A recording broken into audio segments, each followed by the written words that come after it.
Welcome to the Creative Play and Podcast Network. Join us as we share our favorite RPGs, one-shot games, tabletop games, reviews, and convention panels. Sit back and enjoy the show.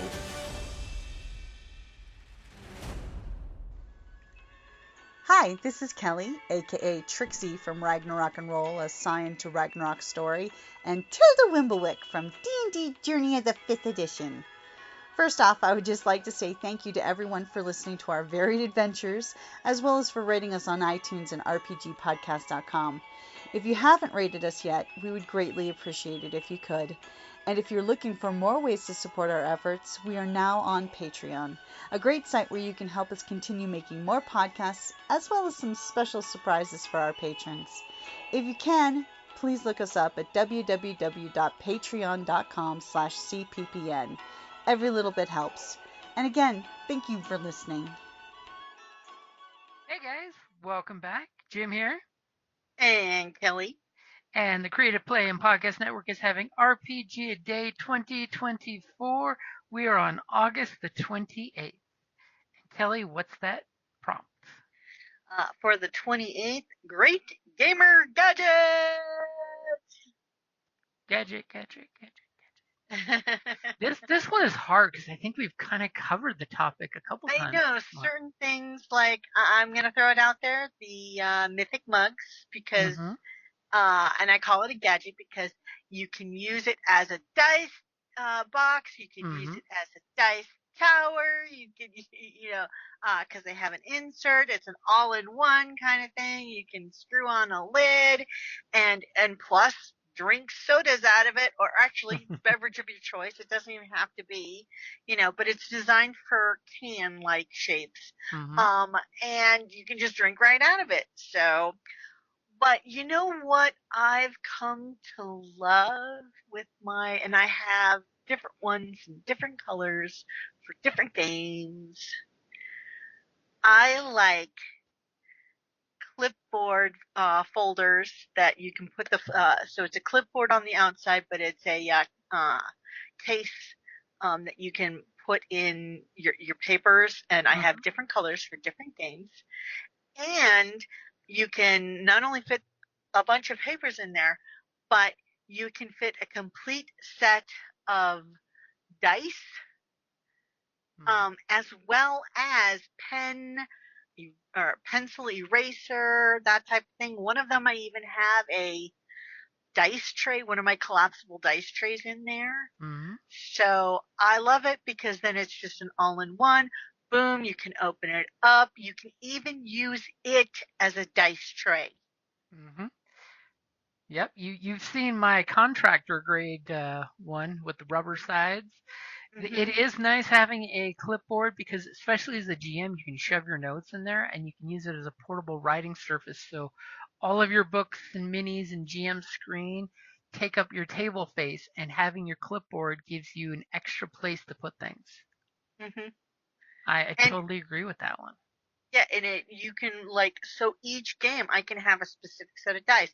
So I'm like, oh, well, which one are we doing today? Okay, let me grab my blue one. Oh, all right, no, it's that one. Let me grab my red one. I will have a specific one for different types of game.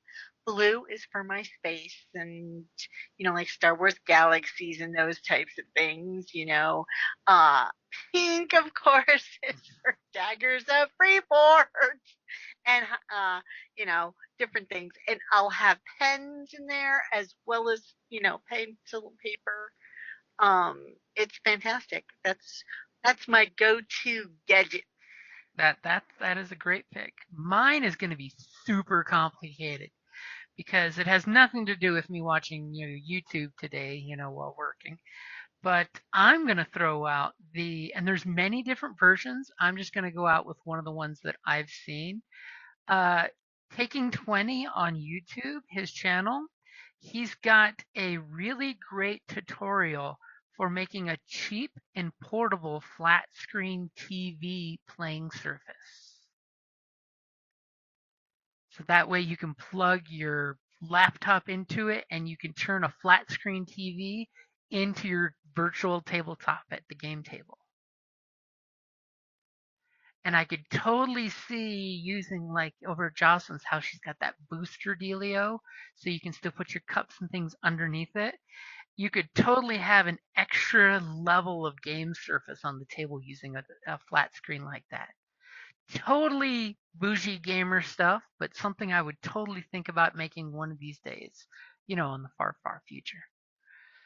But the fact that you could take this, 32-inch flat screen surface anywhere and use it to make any environment necessary on the go, or just prop it up against the wall and show pictures to the players as you're playing something. I've totally seen some tutorials where they do the GM screen. It's a fake GM screen with a cheap LED screen as well. So that way the GM can basically connect his laptop or his phone to it and pop up the monster's picture. So in the middle of his GM screen, it shows the creature or the ocean ambiance or the soundtracks. And I just think it is cool that the technology is getting there now, that we can do it for semi-reasonable amounts of prices.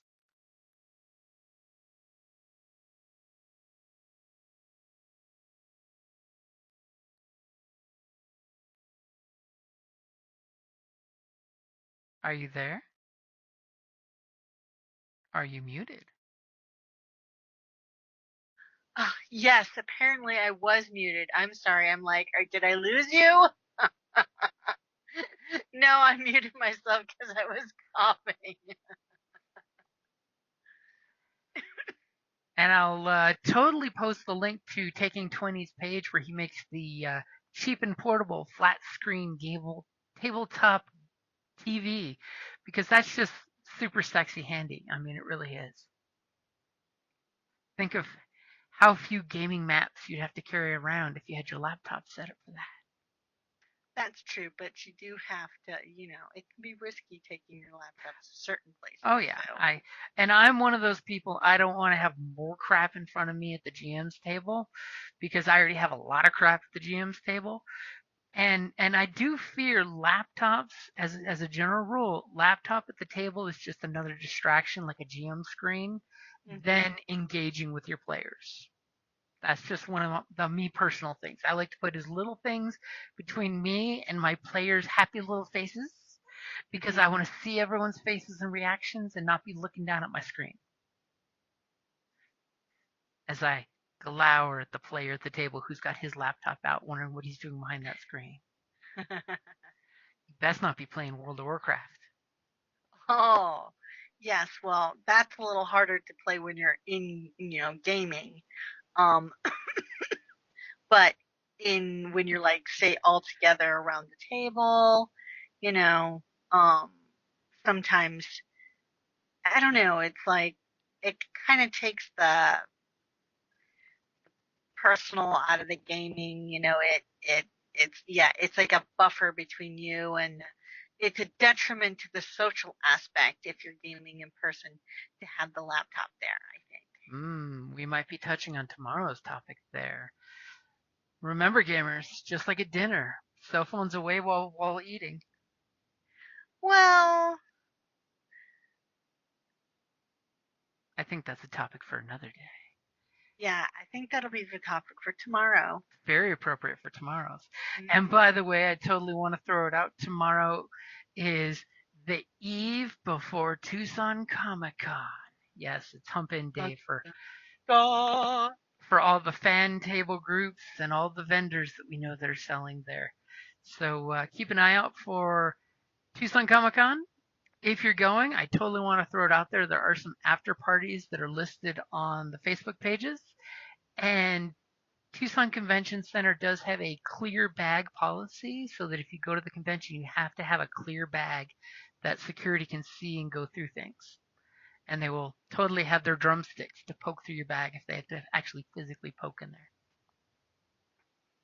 Shameless plug for Tucson Comic-Con, because we're going to be there and we're going to have a great time. Alrighty, guys. Thank you for listening and have a great RPG Day 2024. We are almost at the end of the month. My God. Oh, it's crazy. Alrighty. Have a good night, guys. Bye. Thank you for listening to the Creative Play and Podcast Network. If you enjoyed our show, please check out D&D Journey of the 5th Edition and Ragnarok Enroll a Scion Hero to Ragnarok Story. Also, check out our Patreon page for more content and behind-the-scenes things, as well as joining us for a one-shot game or two.